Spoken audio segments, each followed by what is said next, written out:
Mose Yobu baada ya kuitwa na Basata kuhusiana na video yake ambayo walisema kwamba sio nzuri, imekuwa labda imekiuka maadili. Hapa amefika Basata na ameamua kuomba radhi baada ya kukutana na Basata na kufanya nao mazungumzo. Habari za mchana huu mabibi na bwana, mbele yako ni the most famous dancer Mose Yobu. Kama mlivyoona kwenye mitandao ya kijamii, ni positive video ambayo ilileta taharuki, ilileta taswira mbaya. Nikapokea wito kutoka Baraza la Sanaa na nilifika bila kukosa.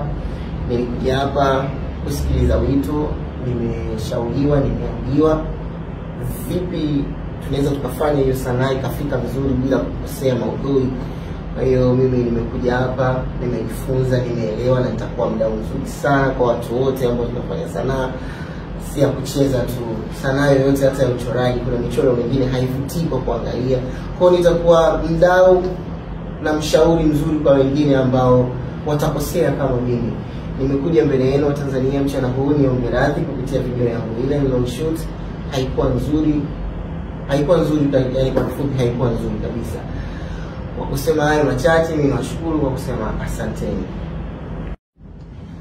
Habari za mchana huu mabibi na bwana, mbele yako ni the most famous dancer Mose Yobu.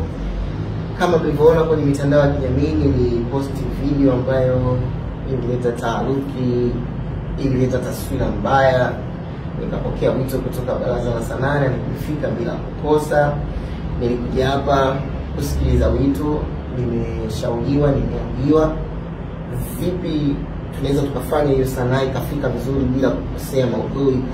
Kwa hiyo mimi nimekuja hapa, nimejifunza, nimeelewa, na nitakuwa mdau mzuri sana kwa watu wote ambao tunafanya sanaa. Si ya kucheza tu, sanaa yoyote hata ya uchoraji, kuna michoro mingine haivutii kwa kuangalia.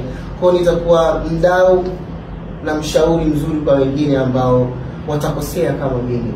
Nimekuja mbele yenu wa Tanzania mchana huu niombe radhi kupitia video yangu ile long shoot. Haikuwa nzuri, yani kwa kifupi haikuwa nzuri kabisa. Kwa kusema hayo machache, mimi nashukuru kwa kusema asante.